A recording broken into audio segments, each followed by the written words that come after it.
Well, welcome to another Friday night. We are coming near the end of our series on reparenting. We have a few to go.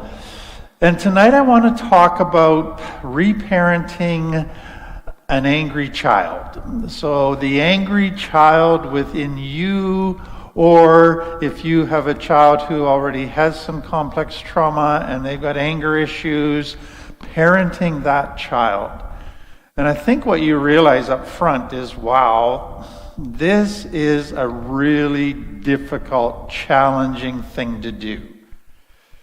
And there's a couple reasons for that. Anger was designed to be a good thing.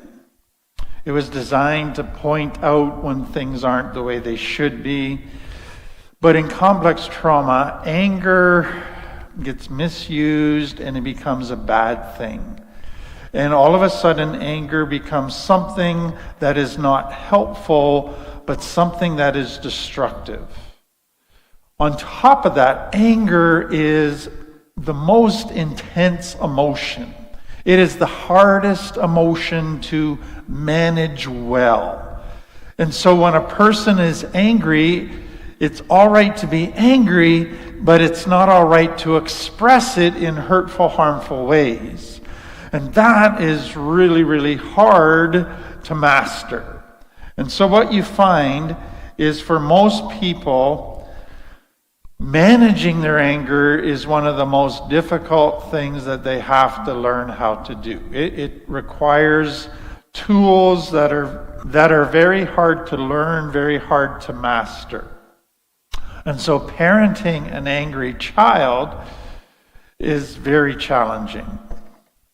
I like what Aristotle said. It's one of his famous quotes.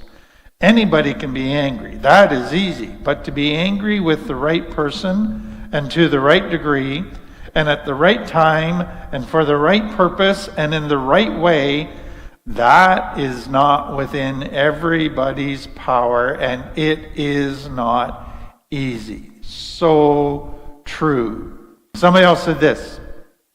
Speak when you're angry, and you will make the best speech you will ever regret. And then this, a moment of patience in a moment of anger saves you 100 moments of regret. In other words, if you don't give in immediately to the impulse of anger, you're going to save yourself many regrets. But that is so hard to do because that impulse of anger is so intense. And so it's really important to think this through. How do we parent ourselves when we're angry? Not easy, but we need to learn the skills because that's when we're angry is when we do the greatest damage. And how do we parent our children who are already struggling with anger and aren't using the right tools and are lashing out in harmful patterns? So that's what I want to look at. So let's begin with, why is your child angry? There are different reasons, and depending on the reason determines your response. It will be slightly different.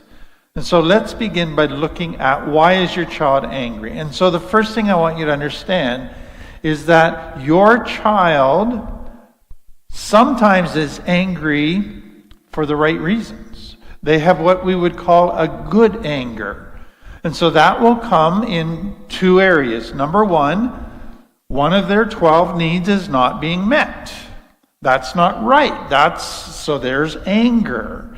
And it's indicating or making clear to you something is wrong. One of their needs is not being met. Secondly, something is happening in their life that violates love. So they are not being told the truth. They are being lied to. There is something that is not just, something that is unfair. They are being treated with disrespect. They are not experiencing safety. All of those things are violations of love. And so anger kicks in to say, this is not the way it should be. If this continues like this, it will destroy the relationship and the people in it. So anger is a motivating force to point out something is violating love and to motivate people to get back on track.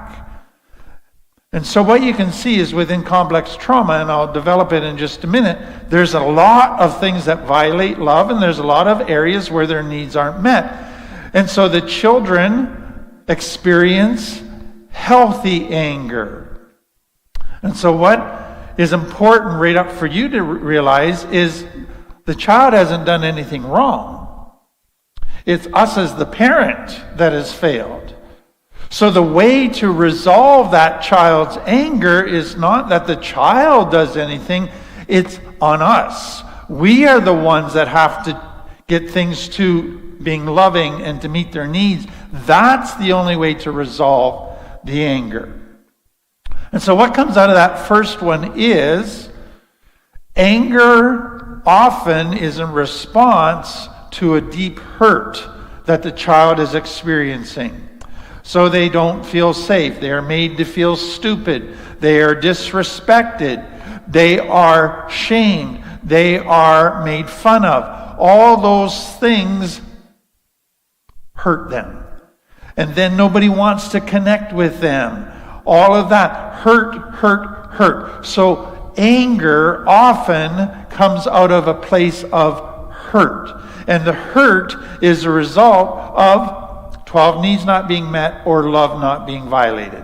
So that's the first type of anger, and that is actually a healthy anger, and we need to be aware of that. Then there's the second type of anger, and this is what I refer to as limbic brain anger.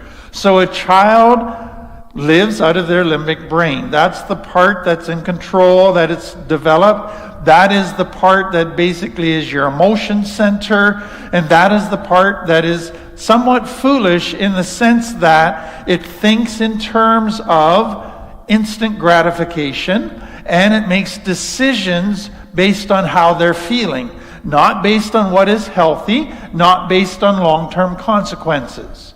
And so a child will often want something from their limbic brain because it feels good. They think to have it. I want a new video game. I want a chocolate bar right before supper. I want to not do my homework. I want to be lazy and not do my chores. So their limbic brain creates desires that to them seem really good because it'll give them instant gratification. But you as a parent are operating out of your cortex and you go, that is not wise. That is not healthy. So I can't allow my child to be lazy today. I can't allow my child to have a chocolate bar before supper. And so your wise cortex says no. And the child gets angry. Because they don't yet understand the wisdom of your cortex, the wisdom of your decisions, that you're thinking healthy behavior and long-term behavior, not instant gratification. So the limbic brain gets angry. And the limbic brain doesn't like boundaries. It doesn't like parents saying no. And so in that point, that anger is what we would call self-serving anger, immature anger, unhealthy anger. And the way to resolve it is the child needs to be able to trust your wisdom. The child needs to submit to your wisdom. And that is, they are the ones that have to change. Now that can get abused, and we'll get into that. But what I want you to see is there's two main causes of anger. One comes out of a good place, one comes out of an immature place. But there's a few other things that you need to be aware of that cause anger. Whenever a child feels powerless or hopeless, often that gets translated into anger. Whenever a child feels anxiety, that often turns into anger, irritability. Whenever a child is stressed, that often comes out in anger. Whenever a child is disappointed in themselves, in their circumstances and how they turned out, in a friend, that comes out in anger. Whenever a child has failed, or they feel embarrassed, or their shame is triggered, they don't feel good enough, they feel less than, not worthy, that anybody that they know wouldn't want to be with them, that can go into anger. And then you think of one of the reasons a little child sometimes gets angry is simply because they're overtired or they're hungry. So we call it they're hangry. So they're having physical things that are happening that it caused them to not have as much in their emotional reserve gas tank. Another thing that can trigger their anger is when they go through a big life change. So change creates uncertainty. Change creates insecurity. Change creates unknown. So any transitions, any moves, any changes, your child can get angry because they're in an insecure place. But then you have to also realize that your child might have anger issues because you have anger issues. And they're just following your example. They are mirroring what you have taught them by your example. Now you might say, I never get angry. I don't have anger issues. So I want you to think about it this way. You might not express your anger in explosive anger, but you might have deep anger that's inside of you that you've stuffed down, but the anger's still there. What you need to realize is your child, they sense that anger. And they pick up on that vibe.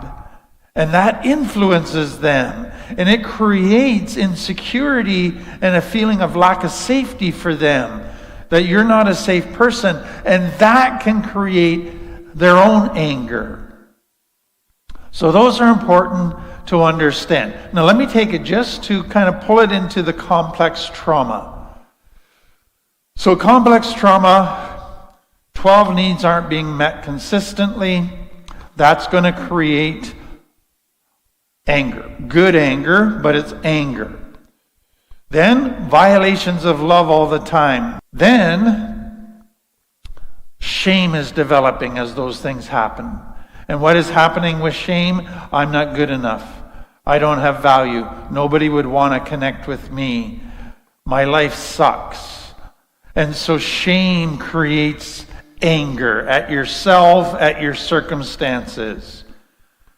But what is key to understand is the child can't resolve any of these problems. They can't resolve their unmet needs. They can't resolve all these situations that violate love. So that leads to a frustration of all this unresolved stuff. So what begins to happen is you end up with this lava of anger that's building deep inside the child because of constant unmet needs, constant things that violate love, constant not connecting, constant inability to resolve any of this and the frustration of that, and then the hopelessness that they feel and the helplessness that they feel and the shame that they feel. Boiling away is anger that just is growing inside of a child. And so complex trauma begins to create this ongoing anger that's there all the time. That isn't just because of one or two circumstances here and there. It's just this bubbling lava inside the volcano. So let me go to how then does a child express the anger? So most children will express it by explosive anger. They get angry. They express it in very emotional, physical ways. But often within complex trauma, that gets punished. Their anger isn't validated as being a healthy anger. Their anger, they're told their anger's bad and they're bad for expressing it. They're punished for expressing it. And so they have to push the anger down, which is adding to the lava. And so their anger hasn't gone away. It's just been pushed down, and it now comes out in different ways. And so one of the things that they do is, I can't explode in the home, but when I'm outside by myself or with my friends away from parents, I can let my anger out. I can damage property. I can hurt animals. I can be a bully at school. I will let my anger out that way. And some children do that. But then, some don't go there. They push their anger deep, deep down and decide they're never going to show any anger. Because anger always results in judgment, in bad stuff happening. So they repress that anger. But what you need to understand is they're repressing not just anger, they're repressing cortisol. Cortisol is the chemical that's involved with anger in the brain, and they're repressing that in their body. And so now they're beginning to have trouble sleeping. Now they're having trouble concentrating. Now they're having other physical symptoms beginning to happen. Agitation, physical pain, all kinds of different things begin to happen inside of them. So that seems like it's working, but it really doesn't. Some children, they, because of the shame, turn their anger on themselves. And they go to, I'm a terrible person because I get angry so much, so now I'm going to self-harm. Now I'm going to beat myself up in my head by calling myself down, by calling myself terrible things. All of that is turning my anger on myself. And some children go there. But then some children go to very sneaky ways of expressing their anger. Passive aggressive. They learn to pout. They learn to withhold love from their friends. They learn to use humor as a way to camouflage their anger. So they take shots at people, sarcasm that all uses humor to cover it.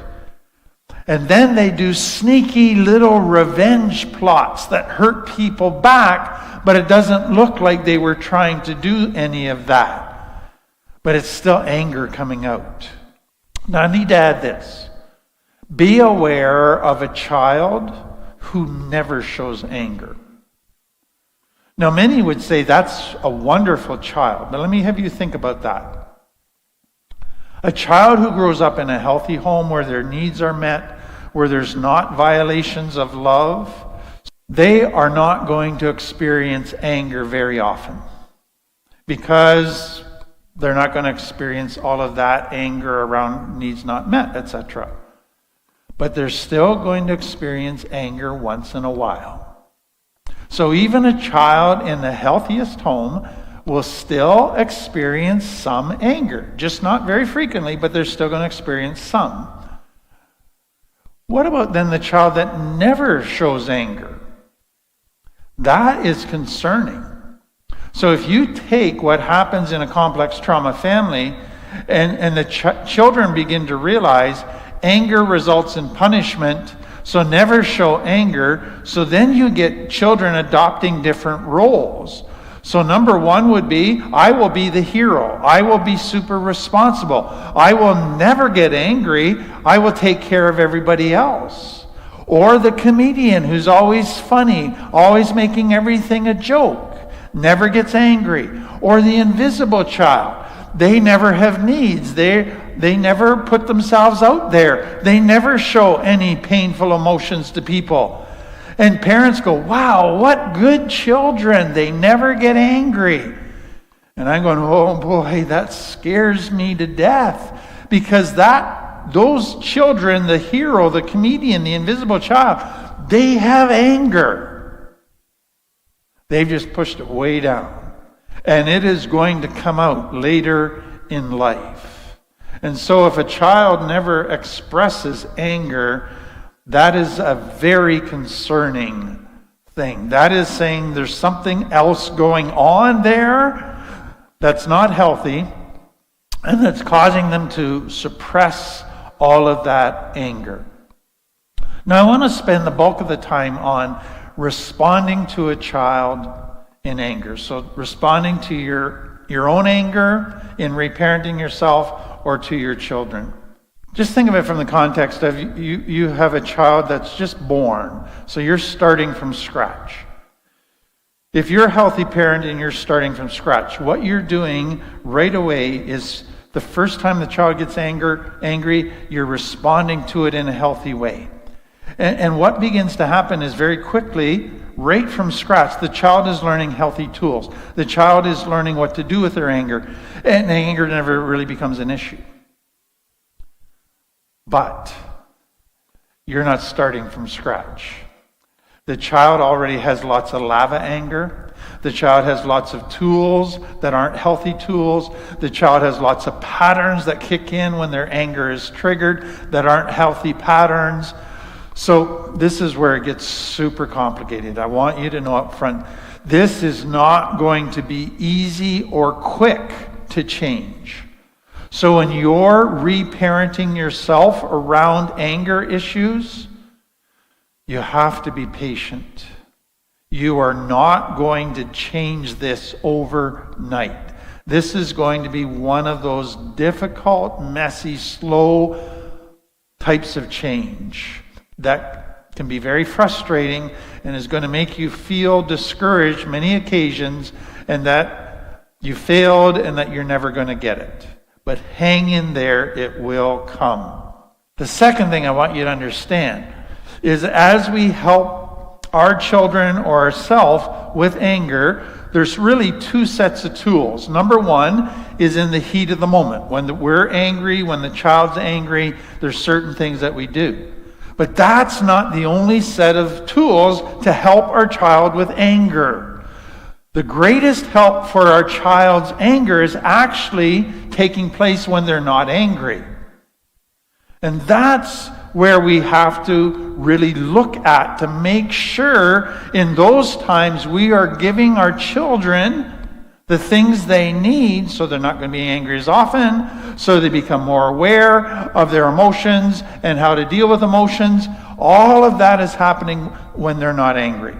So understand that. So let's go to a big picture. So the first thing in this big picture is to recognize again that sometimes my child anger is all on me. It's because I haven't met their 12 needs. I haven't loved them, so they are experiencing a deficit of love. They are experiencing a deficit of needs. They are experiencing the lack of justice, the lack of respect, the lack of truth, the lack of safety. That's all on me. And so if I am going to help my child with anger, I have to, right off the bat, distinguish between, is this limbic brain anger where it's just their immature anger, or is this good anger and it's because I'm not doing something right? And that requires humility. That requires me being able to own my part. The totally wrong response in those cases is to blame them, to turn it back on them, to try to make it their fault, to try to say their anger is bad or wrong. Let their anger in those times teach you about what you are doing that is hurting your child. And that will become a very important learning thing for them. Now, connected to that is, if I want to reduce my child's anger, then I need to be working to grow as a parent so that I am meeting their 12 needs, so that I am loving them in consistent ways, so that there is fairness, justice, there is truth, there is safety.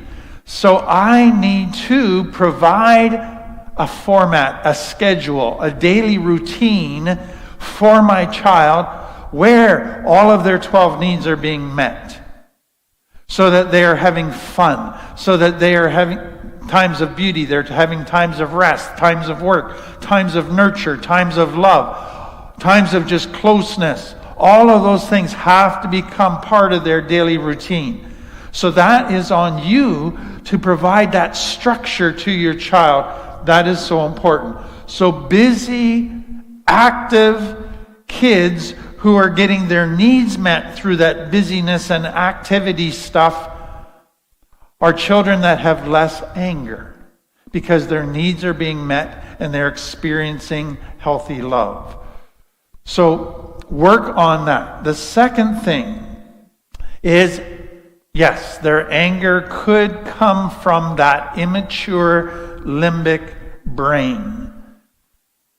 So in the first response, when it comes from failure on your part, the required change is that you change. When it comes to their limbic brain is acting out and they want what they want now because it's going to give instant gratification, but your wise cortex says, no, that is not true. That is not healthy. That is going to lead to long-term painful consequences. Guess what's required for resolving their anger? They have to change. And you have to stick to your boundary. I'm not giving in. You can cry, you can try to manipulate me, but this is the boundary. I am not giving in. So the one you give in and change, the other you don't give in at all. Because if you give in on this one with the limbic brain, you are feeding a monster. You are feeding problems. So, big picture, what does that mean? You need to parent out of your cortex. You need to parent from wisdom. So you need to think through what is healthy for my child. What would have healthy long-term consequences? If I give in to my child today, play that out. What's that going to look like in a year? So you, to help your child and to deal with their anger, you need to be parenting from your cortex, which then results in you establishing healthy boundaries for your child. Now, what happens in a lot of complex trauma families is the parents set lots of boundaries, but they're not healthy boundaries. They're not what's best for the kid. They're about what makes the parent's life better. And so the child ends up with being defiant whenever there's a boundary. And so you need to think through healthy boundaries for your child. So important if you are going to be able to help them with their anger. So that's big picture stuff. Let's go to in the heat of the moment stuff. So your child is angry. Your inner child is angry. What do you do? Number one, keep yourself emotionally regulated. You can't help your child if you become dysregulated. That will just dysregulate them even more. So if your child is angry, don't start yelling at them. Don't get dysregulated. And then don't get physical with them. If they're starting to get all kind of crazy, don't you become this angry person that says, my anger is going to trump your anger, and that's how I'm going to put your anger under control. No, long term, that's only going to cause more trouble. Get yourself regulated. Secondly, in a regulated place, then go to, okay, is this healthy anger because their needs aren't met, or is this limbic foolish anger? Try to figure that out. That is key, because that is what is going to determine part of your response, whether you're the one that has to give in or whether you got to stick to a firm boundary. And then I would say, respectfully say, I hear your anger. It's okay to be angry, but I need you to calm down to be able to talk about why you're angry. So we want to get them out of their limbic to their cortex so they can put their anger into words. And so you're helping them to regulate themselves. You're helping them calm down, not to suppress their anger, but so that you can resolve their anger, so that you can understand it and then deal with it. How do you get them to calm down? Have a plan for that. Have a plan that you've worked out with your child, a calm down plan. And so some of the things that might be helpful in that is getting your child, when they're angry, to count to 10 before they do anything. That can be useful. Getting them to walk away for a little while and then come back when they've calmed down. Getting them to do breathing exercises. Slowly breathing in and breathing out until they feel themselves calming down. Or you can do muscle tension. So clenching their fists or tightening their muscles and then releasing them. That can help them to calm down. Or for some children, they may need to go and just talk to somebody and vent and rant for a little bit. And that will help them calm down. Or they just need to go be alone for a while. That might help them calm down. So figure out what works with your child that will help them when they're dysregulated by anger to calm down, to get regulated again. Now, it's so important that when you're telling your child, okay, we need to calm down. It's okay to be angry, but we need to calm down so we can talk about this, that you're not shaming them for being angry. You're not making them feel that they're bad for being angry. And don't make them feel that your calm down plan is actually punishment. That it's actually your way of stopping them from resolving the anger, from dealing with it. No, the calm down plan is, I want to deal with this. I want to resolve this with you. We just need to calm down in order that we can do this properly. Don't make it feel like a punishment. Okay, next key thing. Distinguish and help your child distinguish between anger, the emotion, and aggression, the action that can come out of that emotion. So what you need to understand is the anger is okay. I'm going to validate your anger. Aggression is not okay. There are other ways to express the anger that don't result in people getting hurt. But aggression is a way that then hurts other people, and that is not okay. So help them distinguish anger okay, aggression not okay, but there are other options for expressing the anger that don't involve hurting other people. So we want them eventually to begin to get to using their words, and that's when we begin to process it. And so you can begin to, with the child, go, okay, I'm sorry your need wasn't met. That's on me. Your anger was valid. I validated. Sorry, I'm going to change. Or you can say, I think you're angry, and what I'm hearing is like you're really feeling rejected at school. There's a hurt there. And so your anger, there's a hurt underneath your anger. Let's talk about the hurt for a while. And so that get them to understand the emotions underneath the anger. Then, once they understand kind of where the anger is coming from, then you can go, okay, what can we do about it? So in the first case, yes, this is up to me. I need to make some changes. In this one, you were disrespected. You were rejected. You were made to feel stupid. Is there anything that you could do that could help resolve that? Or you didn't get what you want. But you know what? If you were to get a chocolate bar before supper, that would ruin your appetite. That would not be healthy for you. I've explained it to you so you can change your thinking. You can go and confront somebody about how they treated you. What can we do that would possibly lead to this being resolved? So I can do my part. You need to do your part in certain cases. Let's figure that out.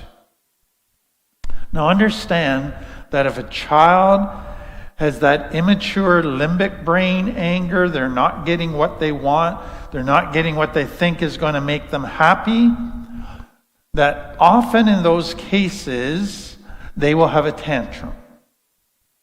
And what you need to understand is if you give into the tantrum, You just taught your child to use anger and tantrums to manipulate you. And what you've done is you've now fed a monster.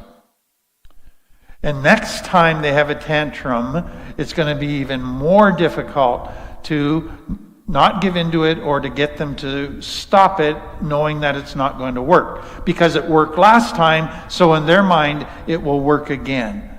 So do not give in to tantrums. Tantrums, giving into them, is teaching your child to manipulate. It's feeding a monster that's going to get more and more difficult to deal with. Next one. If they do go from anger to aggression, and in their tantrum they lash out in verbal abuse, physical abuse, very hurtful things, there needs to be a consequence. But it needs to be a consequence that is appropriate. And it needs to be a consequence that isn't about, okay, I'm mad at you now for doing that, so now I want to hurt you. That's punishment. That never helps a child resolve their anger. What the child needs to realize is they need to get out of their limbic brain to their cortex. They need to realize that decisions today have consequences tomorrow or in a minute. So if I eat a chocolate bar today, that'll have consequences. If I lash out and hurt people, that has consequences. And so you're enforcing a consequence to help them begin to develop their cortex and to get out of their limbic brain. And to want to get out of their limbic brain and to think things through and to play potential actions out to the end by thinking of the consequences. So have a consequence that is appropriate. It could be you need a timeout for a while. You can't have that toy for a while until you settle down. And it's not to punish you, it's to learn that having this behavior, you're going to be so full of regrets in a few years if you continue this behavior. I'm wanting to help you here. I'm wanting to train you to not give in to your anger impulses in hurtful ways. But as you enforce a consequence, don't close your heart.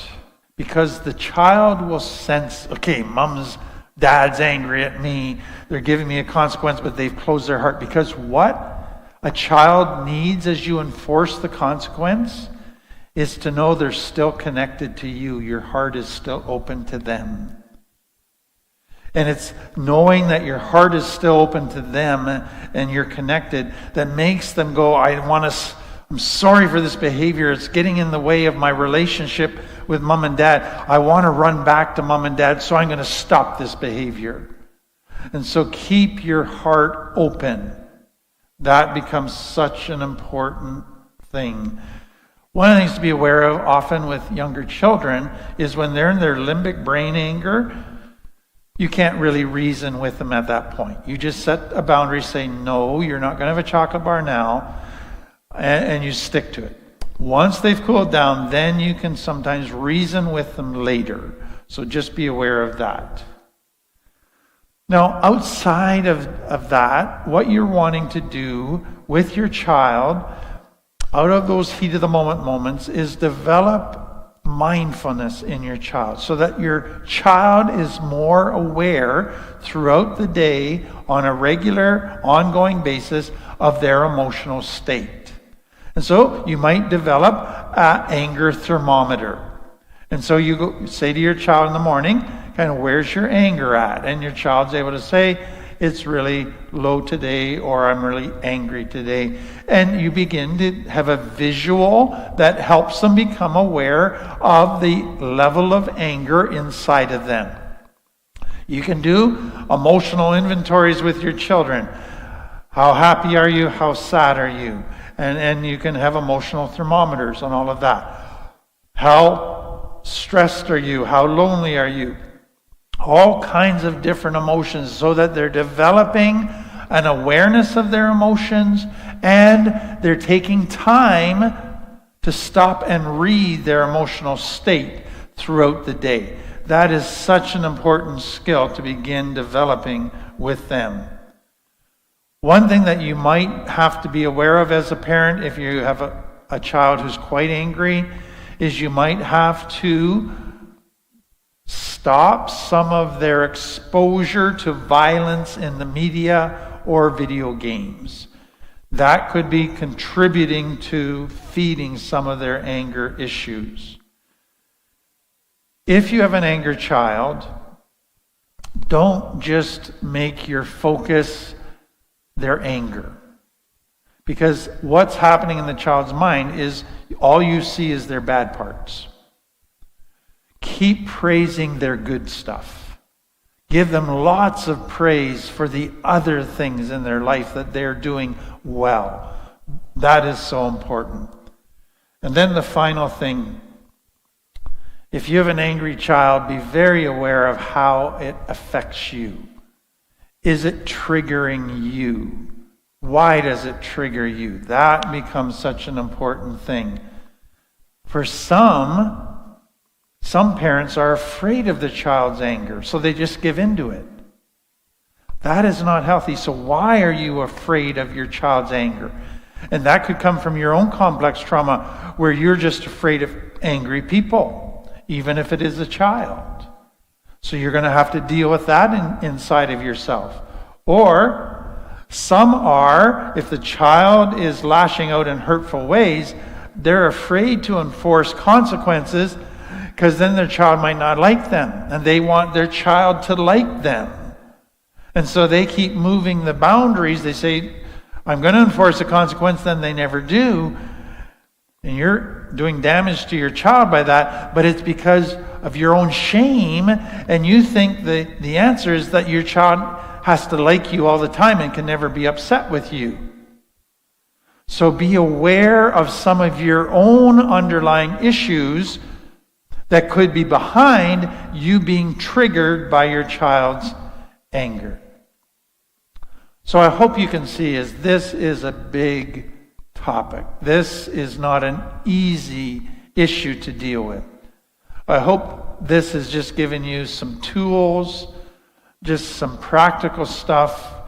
I would encourage you to talk to a coach or a counselor if you've got some anger issues or angry child, just to help you hone these skills so that they become even better and figure out kind of the individual stuff that has to be developed based on the child or based on your unique circumstances.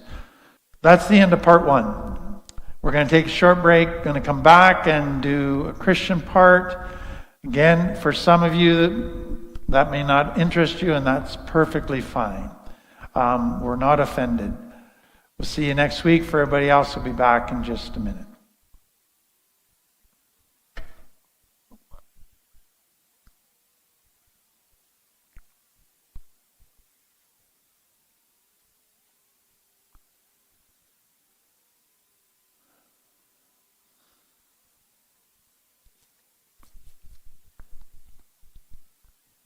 Well, welcome back. We started a couple weeks ago a new series on looking at the Psalms. So it's the middle of the Bible. It's 150 chapters, and they are the prayers and songs of the people of Israel. And it's, to me, a fascinating, important part of the Bible because it shows what a healthy prayer life looks like. It shows what a spiritual person looks like. And what we find is that the majority of these prayers, these psalms, are full of anger, of laments, of anxiety.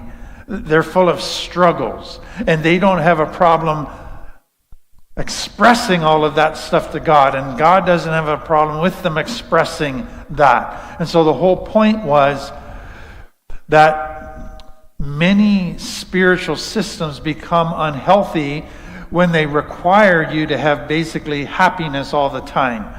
And that if you get angry, well, you can't show that, especially to God. If you have fear or you're stressed, you got to just put a happy face on. And what the psalm shows is, no, you got to be real. You got to be authentic. But the purpose in the Psalms is to show they start in their limbic brain in this frustrated, angry, anxious place, but there's movement. And they come to a place where they trust, where they surrender, where they see truth again and hang on to truth.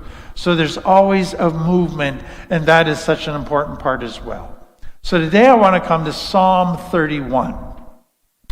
And it's a psalm where David is going to express some anger and some anxiety. So what has happened in the life of David is David had been kind of a favorite of King Saul. He had played a harp for King Saul, killed a giant for King Saul, was there every day in the palace with King Saul, became the best friend of Saul's son. And then all of a sudden, Saul got jealous of David. And then, without expressing it, Saul tried to kill David. And it took David a while to figure out, Saul is trying to kill me. But when he figures it out, David has to run for his life. And he runs out into the desert, into the wilderness area. And he lives in caves. And he ends up doing that for 10 years. And you can imagine the anxiety of living with the reality that the king of the land has employed the army to search the desert looking for me to kill me. That's what he lived with every day. But then what happened was 2,000 people show up who are also running from Saul, who hear about David, and they come and say, can we hide with you in the caves and you be our leader? And so now David has to take care of 2,000 people, keep them safe, but that just adds stress and anxiety, because how do you hide 2,000 people in a desert? It's hard enough to hide one person, let alone 2,000. And so David's got this ongoing stress and anxiety of caring for all these people. Well, one of the things that eventually happens is David finds places that are sympathetic to him, towns, and David protects the towns because he's trained these 600 men into soldiers, and so they protect the towns from kind of Saul's corruption, and then they give him a free place to stay, and they take care of him. So it's a great deal. So David finds a town called Keilah, and he does that. Well, Saul hears about David's at Keilah. And one day, Saul goes with his army, and David and his soldiers aren't there, but their wives and children are there. And Saul captures and kidnaps the wives and the children of David and all his men. So when David and his men get back from the day of protecting farmers and people from the corruption around them, they find their wives and children all gone. You can imagine everybody's just devastated. But then what happens? So they're full of anxiety, they're full of anger at King Saul. But then what happens is some of David's men turn on David. They start blaming him. And they turn against him. And so David now is just overwhelmed with betrayal, with his men turning against him, with loss, with anxiety, with anger. And so he gets away by himself and he writes Psalm 31. And Psalm 31, what I love about it is you're going to get this kind of back and forth. So usually in the Psalms, we see them, they start out in the limbic brain with lots of turmoil and pain, and then there's a movement to the cortex into peace and trust. What happens in this psalm is there's movement, back, movement, back. And so what you find is with anger, you just don't have this kind of smooth little movement along and then it's resolved. You go, I think I'm resolving it. Oh, no, I just got triggered again and it's all back. I think I resolved. Oh, I got triggered again, it's all back. And so I love that this psalm just gives us a realistic picture that resolving anger, anxiety doesn't just follow a smooth line. It's a back and forth. It's messy. So all I want to do is just read it to you and comment at a couple places. So David says, "O Lord, I have come to you for protection. Don't let me be disgraced." And you can imagine his heart is breaking. His wife, children are gone. His friends, wives, and children are gone. "Save me, for you do what is right. Turn your ear to listen to me. Rescue me quickly. Be my rock of protection, a fortress where I am will be safe. You are my rock and my fortress. For the honor of your name, lead me out of danger. Pull me from the trap my enemies set for me. For I find protection in you alone. I entrust my spirit into your hand. Rescue me, Lord, for you are a faithful God." So he's starting with just pouring his heart out, saying, "God, I need you. I trust you." Now he starts to go further. "I hate those who worship worthless idols. I trust in the Lord. I will be glad and rejoice in your unfailing love. For you have seen my troubles and you care about the anguish of my soul." So he went to, "I hate those," and then he's back to, "Okay, I'm trusting you again, God. You're a good God. You have not handed me over to my enemies, but have set me in a safe place. Have mercy on me, Lord, for I am in distress." Then he goes back to his emotions. "Tears blur my eyes. My body and soul are withering away. I am dying from my grief. My years are shortened by sadness. Sin has drained my strength. I am wasting away from within. I am scorned by my enemies and despised by my neighbors. Even my friends are afraid to come near me. When they see me on the street, they run the other way. I am ignored as if I were dead, as if I were a broken pot. I have heard the many rumors about me. I am surrounded by terror. My enemies conspire against me, plotting to take my life." He is just verbalizing all of the different emotions and pain that he has experienced. He's just gushing it out. And that's okay in prayer. But then he goes, "But I am trusting you, Lord, saying, you are my God. My future's in your hands. Rescue me from those who hunt me down relentlessly. Let your favor shine on your servant. In your unfailing love, rescue me. Don't let me be disgraced, the Lord, for I call out to you for help." He's turning to God again, pleading, "Please rescue me. I'm trusting you." Then he switches again. "Let the wicked be disgraced. Let them lie silent in the grave. Silence their lying lips, those proud and arrogant lips that accuse the godly." He's lashing out in anger. "Judge them, God." But then he comes back again. "How great is the goodness you have stored up for those who fear you. You lavish it on those who come to you for protection, blessing them before the watching world. You hide them in the shelter of your presence, safe from those who conspire against them. You shelter them in your presence, far from accusing tongues." What a beautiful, honest expression of a man grappling with painful, difficult circumstances and powerful, intense, painful emotions. I just hope that gives you permission to do the same thing in your expression to your higher power of what's going on inside you. David, you can tell, it's not fully resolved when he gets to the end. He's not fully at a place of peace yet, but he's moving there. He keeps coming back to trusting God and hanging on to God. And I hope that's where you can get to in your own experience right now. Let's just pray. Oh God, thank you for these Psalms. Thank you that we can see into the heart of other people who were spiritual, who were having a real relationship with you. And for any who are struggling today with anger, with anxiety, let this prayer just be a guide to them, be a help to them, put words to what they're feeling, help them progress in processing it, so that they can come to a place of deeper trust and surrender. Amen. Well, that's the end of another Friday. Thank you so much for being with us.